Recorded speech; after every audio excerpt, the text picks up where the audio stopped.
Hey y'all, it's Laura, and this is week 4 of Fun with Distress Oxides video hop, and I decided to go out with a bang by doing a whole background with my Distress Oxides. To start with, I have this beautiful folk art stencil, and I'm spraying some Tim Holtz Resist spray through it. That way, whatever the stencil shows is going to be in resist, and everything else is going to be taking on the ink. So this is my favorite part of this process, is the reveal of the gorgeous design when you add the ink on top with a little blender tool. And I'm using 2 different Distress ink oxides today. This purple one is called Shaded Lilac, and the pink is Picked Raspberry. Now I know I showed those really quickly, and this video will seem like it's sped up quite a lot because it is. This layout may have taken me all day, but it's worth it for you guys to see this really cool technique that you can use with your Distress Oxides. And really what took me all day is I decided to hand stitch this gorgeous flower, so you get to see a little bit of that coming up very soon as well. I had to condense a very, very long video to a very, very short video. Or at least try to keep it under 20 minutes, because that's probably about as long as anybody's willing to watch a process video, I'm guessing.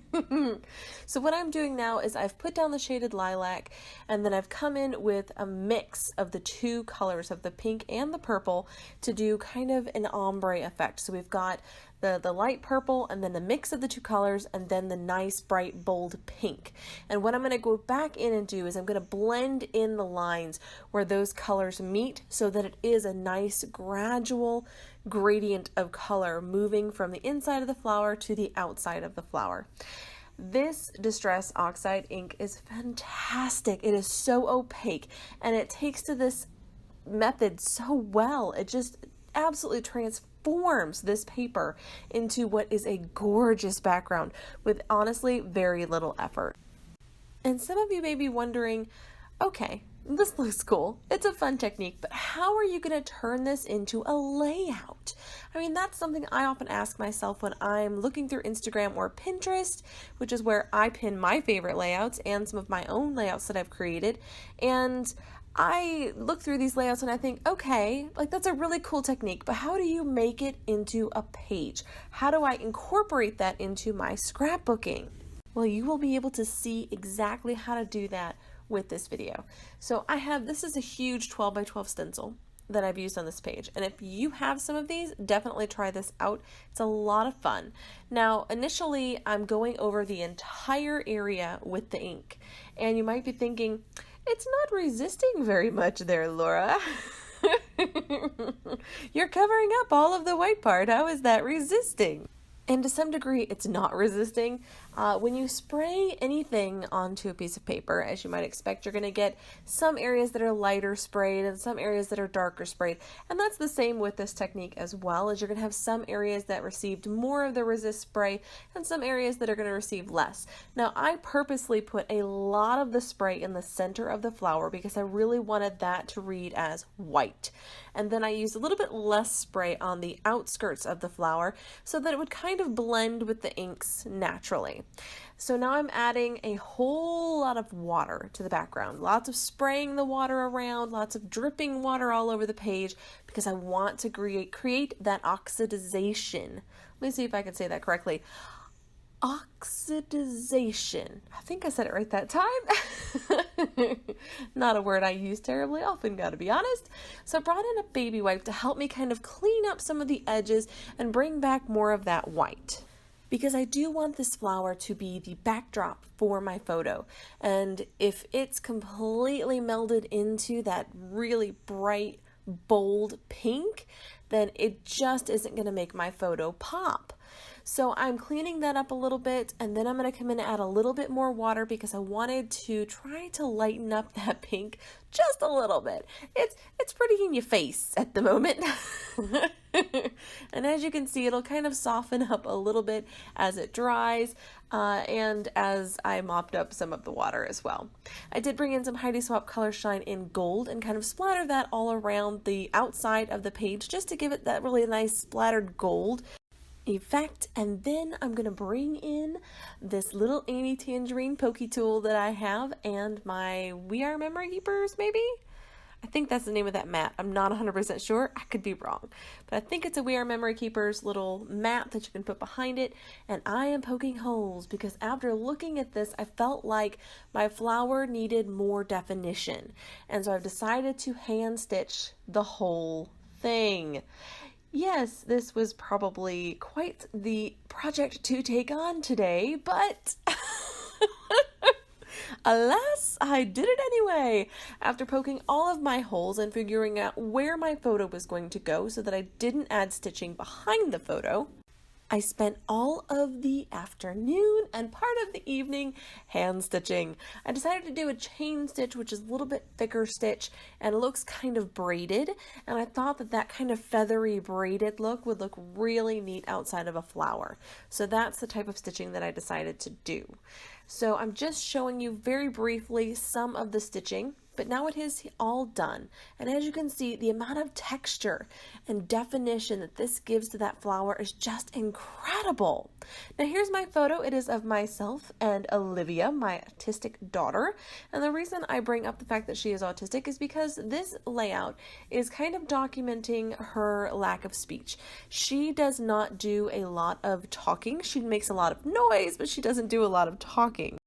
And she is just beginning to really put words together and understand the meaning behind the words. So what I've done to map this photo is I've grabbed some paper from the Cheeky Studio, I think it's the Wildflower Kit? Yes, the Wildflower Kit. And I recognize the paper on the back. And I'm using some of that to map my photo as well as some vellum. And then I bring out the stamps, because if this layout wasn't already complicated enough and this process video wasn't long enough, let's make our own embellishments. So you get a, three-fer, something like that. It's mixed media, it's hand stitching, and we're making our own embellishments with stamps. So this is a Bow Bunny stamp set that I just picked up at Tuesday morning, actually today, and could not wait to get making with it. So I laid down some of the bright pink and that purple, so the shaded lilac, picked raspberry, a little bit of each, and didn't really blend them together terribly much because I really wanted to focus on the two main colors. And then I did a little bit of that sprinkle water thing to get that oxidization going on. And then we bring in the stamps. And I sped this up quite a lot, because my editing software would not allow me to delete large portions of the video for some reason. So we are going to have to watch me stamp, but I sped this up a whole lot, so it really doesn't take too long. These stamps are great, and I decided to do all of one flower in purple, all of another flower in pink. That way the designs are different, as you can see, and they work well as that. I'll be able to kind of layer them behind my photo and get a variety of the two colors and the two styles of flowers. Now, it would have been nice if this stamp set had come with matching dies, so I could just run it through my Sidekick and get those all cut out, but alas, that was not the case. So fussy cutting it is, which I don't mind. I don't mind fussy cutting. It was just that there was one more step to a very long and rather drawn out process that I've created for myself here, but I will tell you that the results are absolutely worth it. Every time, I think that every time when I pick up a layout like this and I start working in it, I'm like, oh, Laura, this is a complicated layout. In the end, I love it every single time. And it's just little details like this are the reason that I love it, because it shows how much time, energy, thought you put into the layout. Just like when you're buying a gift for someone or making a gift for someone, the thought shows through. So now that I've got them all cut out, I'm going to use my Uniball Signo white pen, and I'm going to add a little bit of detail to the center of my flowers just to give them a little bit more of a 3D look. And in the purple flowers, I'm just kind of little dots all over the place. In the pink flower centers, I'm drawing little bitty circles all around just to have a slightly more seed-like look to them. but I'm not really trying to make them look real. I mean, they're kind of a cartoonish looking flower. I'm not going to make them look real. It's just not going to happen. I'm just trying to add a little bit more interest to those flowers. The funny part about that is I do end up cutting them all in half and then tucking them under my photo, so you can't see much of that white part anyway. But that's okay. When I got started, I went ahead and grabbed my tonic glue pen and just start gluing them down. And I did chop a bunch of them in half just to make it easier to layer them. I end up creating a large cluster of them in the top left of my photo and in the bottom right of my photo to draw your eye through the layout so that you kind of take in all of the details and your attention is really drawn immediately to the photo. Now for me, always the photo is the focus. It's always what I want to draw your eye first. So in this case, I have a very bright and bold and busy layout with a lot of detail to it. And so what did I do to make sure that your attention went straight to the photo? I printed that photo in black and white because that black contrast grabs your attention and pulls you in straight to the photo first. And then you kind of have your eye move through the layout and catch all of those details, like the stitching, like the fussy cut flowers, and like all of the beautiful splatters around the outside. So I'm just going to continue to add these flowers and create these really nice large clusters. Now while I was adding these, I decided to go ahead and grab some of the really tiny wildflowers from Cheeky Studio that I had sitting on my desk that I just fussy cut the borders out of. And I thought, hey, let's chuck these guys on there too. They're super cute and they have a lot of the same colors in them. So I went ahead and layered those in with my stamped florals, and let me tell you, that gave this layout such a pop. Just to have those really polished ephemera style flowers mixed in with the stamped florals, I think that really made those floral clusters just pop. They look fantastic because those Cheeky Studio florals have a great deal more detail than my stamped florals. And that little bit of detail, that little pop of red that's a little unexpected on a very pink and purple layout, definitely adds more interest to the layout. There was even these really great little stems and little buds, and I thought, yes, let's just put them all on, because when I start a flower explosion, I go all in with a flower explosion. I love to cluster flowers. If you've been with me for a while, one of my subscribers, thank you very much, I love flower clusters. They make me so happy. So on this layout, this made me very, very happy. And I just kept clustering them. Clustering all of the flowers. And you'll notice too that I am trying to kind of round out the corners of the photo with these clusters. So you're not having such a harsh line at those corners where it's joining the flower. It kind of integrates the photo into the background and makes it a more cohesive part of the layout. Now, the word cohesive, I recognized for one of my videos the other day that I say that word a lot. Cohesive, if you're not familiar, just means that it's all a part together. It all works together, it all fits together, it all makes sense together. This little smile was also in that Cheeky Studio kit, and I thought it was the perfect little banner flag to kind of just tuck in there among the flowers, and I really just wanted something small there. And at first, this was more or less how I expected the design to go, and I didn't think I had a whole lot left to do, but I get to a point where I think we're done, and then I go, something's missing.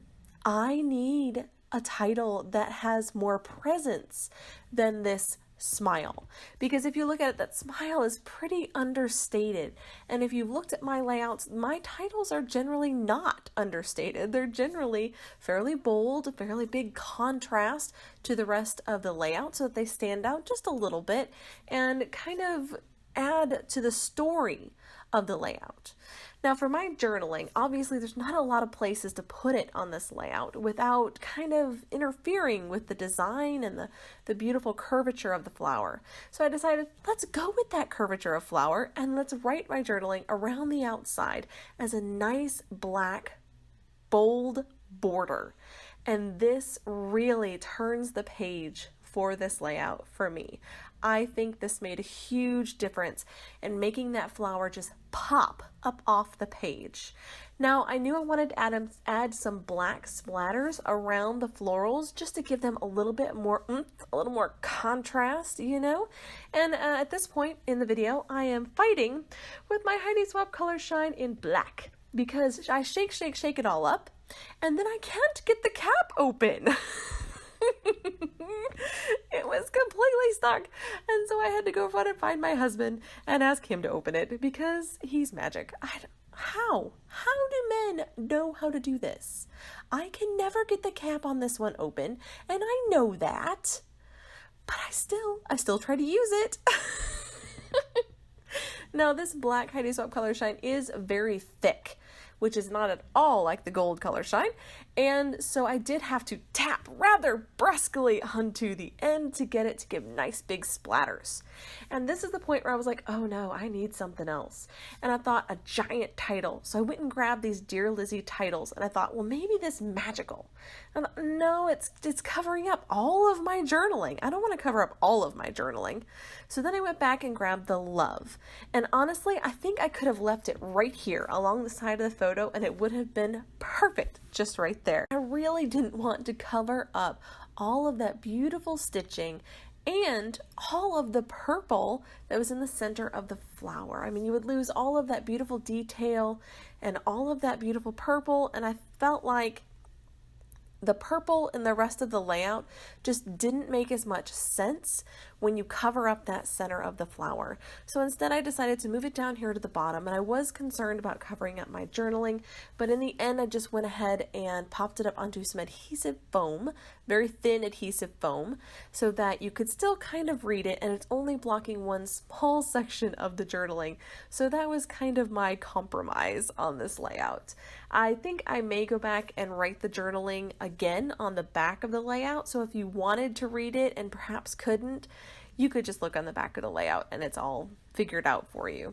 So as you can see, I'm piecing little strips of this foam. I'm just cutting it up into tiny little strips to kind of lift up that title and give it a little bit more dimension and hopefully allow you to read the journaling underneath. I am using bright orange, and you know, in retrospect, that probably was not a great choice, but because you can kind of see it if you're looking at the layout in person, but I'm okay with it. It's just adhesive foam, and you know, what's a little pop of orange on your pink and purple layout, right? It's all good. So I'm going to get this glued on to my layout in just a moment, and then we're going to wrap this up. I do hope you will check out the other ladies in this video hop. They all have some great ideas for using your Distress Oxide inks, and their channel links will be in the description box below. I have had a blast bringing you guys some more inspiration for using those beautiful Distress Oxide inks. We all seem to have at least one of those, and I want to encourage you to use them. I think that beyond whatever design teams you're on, and I think it's just more important that you use your stuff. You know, I don't really care if you go and buy some product that I'm using. I want you to use your stuff, and I hope you enjoy the scrapbooking process, and I hope this taught you a little bit of something about using your Oxide inks. Thanks so much for joining me, guys. Still photos coming up at the end, and until next time, bye!